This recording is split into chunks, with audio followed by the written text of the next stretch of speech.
everyone, today we'll be starting with clavicle or your collarbone. So clavicle basically connects your appendicular skeleton to your axial skeleton, acting as a strut between the two.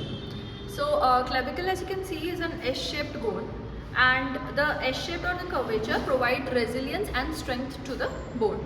We'll be starting with some peculiarities of this bone.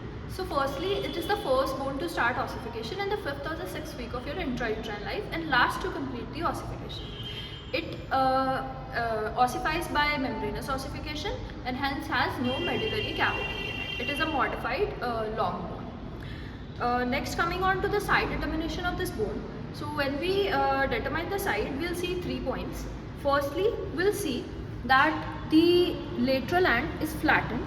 The flattening of the lateral end provides mobility to the bone, and the medial end is quadrangular and large. This is the shaft.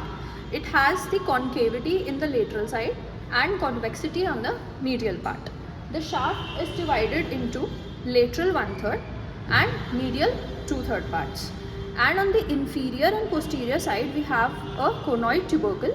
Conoid tubercle, this is, you can see, is the conoid tubercle. So to determine the side of the clavicle, we'll see first the ends, the lateral, flattened lateral end, the quadrangular large medial end, the curvature of the shaft, the anterior concavity, and in medially the anterior convexity, and the conoid tubercle will always be placed inferiorly and posteriorly. So since we had already determined the side, so we can say that this is the left side clavicle by all the points that I had already told you. Now we'll come on to the features of the bone. The anatomical landmarks of the features. Firstly, we'll be talking about the shaft. The lateral 1/3 will go from the lateral end up to the end of the conoid tubercle. The anterior border, this has an interior border which is concave forwards and a posterior border which is convex backwards. It has a subcutaneous superior surface, and the lower surface already, or the inferior surface I had already told you, has a conoid tubercle.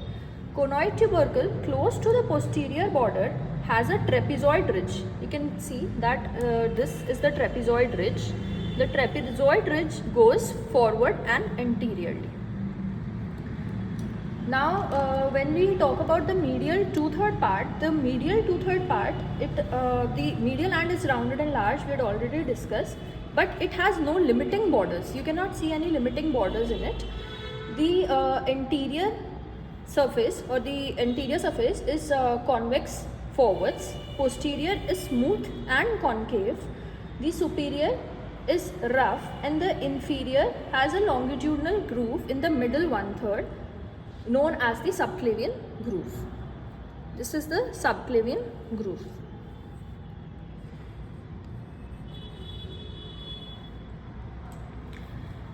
Then coming on to the lateral end. Lateral end is also known as the acromial end. It is flat with a facet. This is a facet which is directed laterally and downwards, and it articulates with the acromial process of the scapula. This is the facet directed laterally and downwards, and it forms the acromioclavicular joint. The medial or the sternal end is quadrangular and articulates with the clavicular notch of the manubrium sterni to form the sternoclavicular joint. The articular surface also extends inferiorly and articulates with the first costal cartilage. So when we talk about the attachments at the ends, the lateral end has the acromioclavicular joint with the joint capsule. The medial end is covered with the fibrocartilage and gives attachment to the fibrous capsule. The posterior superior part, there will be articular disc that divides the joint in the two compartments. So superiorly, there will be the interclavicular ligament between the two clavicles. Close to the medial end, this is the medial end, and close to the medial end and under surface of the shaft. So this is the under surface of the shaft. There is attachment of the costoclavicular ligament, which joins the first rib and the clavicle. Now lateral 1/3 of the shaft, the anterior border gives origin to the deltoid muscles, the anterior fibers of the deltoid muscles. The posterior border gives insertion to the trapezius muscle. then conoid tubercle and the trapezoid ridge. This is our conoid tubercle, this is our trapezoid ridge. The conoid tubercle and the trapezoid ridge gives attachment to the parts of the costoclavicular ligament. So the conoid part of the costoclavicular ligament will come here, and the trapezoid part of the costoclavicular ligament will come on the trapezoid ridge. To the medial 2/3 part, firstly we'll talk about the inferior surface, the subclavian groove. The subclavian groove gives attachment to the subclavius muscle. Now there is a gap between the clavicle and the first rib, which is bridged by this muscle. Alright, now coming on to the anterior surface, the anterior surface gives origin to the pectoralis major muscle, the clavicular fibers of the pectoralis major muscle. Superior surface, the superior surface gives origin to the clavicular head of the sternocleidomastoid muscles.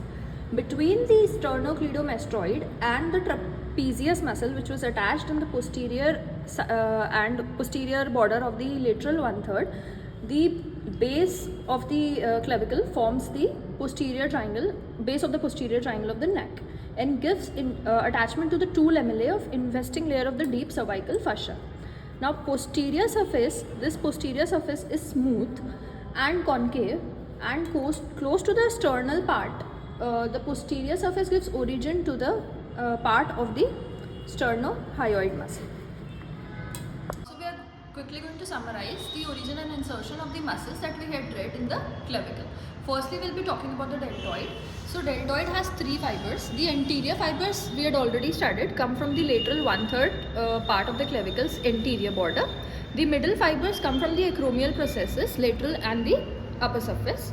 And the posterior fibers come from the spine, lower border of the spine of the scapula in the whole length. These three fibers together, they converge and comes and insert on the V-shaped deltoid tuberosity on the humerus. This muscle is supplied by the axillary nerve with the root value C5 and C6 coming from the posterior cord of the brachial plexus.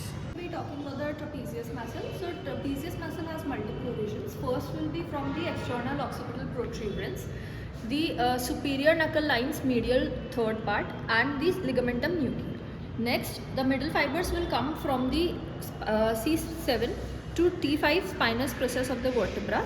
Then T6 to T12 spinous process of the vertebra will have originate the lower fibers. These all fibers converge and insert on different parts of the clavicle and the scapula. The first insertion will be on the posterior border of the lateral 1/3 of the clavicle. The second insertion will be on the upper border of the spinous process of the scapula, and third on the tubercle at the apex or the medial end of the scapula. Its motor supply will be from the spinal accessory nerve. We have the pectoralis major muscle. The pectoralis major muscle also has multiple origins. The first origin will be from the medial 2/3 anterior surface of the clavicle. Second will be from the at the anterior surface of the sternum, starting from the first to the sixth rib. Also, it takes origin from the costal cartilages of second to sixth rib, and also on the external oblique aponeurosis, which will be present somewhere here. It gets inserted on the lateral lip of the intertubercular sulcus in a U-shaped manner. Its supply is by the lateral and the medial pectoral nerves. That is the subclavius. So subclavius takes origin from the junction of the first rib with its costal cartilage and gets inserted in the subclavian groove on the inferior surface in the medial 2/3 of the clavicle. Its supply is from the nerve to subclavius, which comes from the upper trunk of the brachial plexus. The sternocleidomastoid muscle, it has two heads, the sternal head and the clavicular head.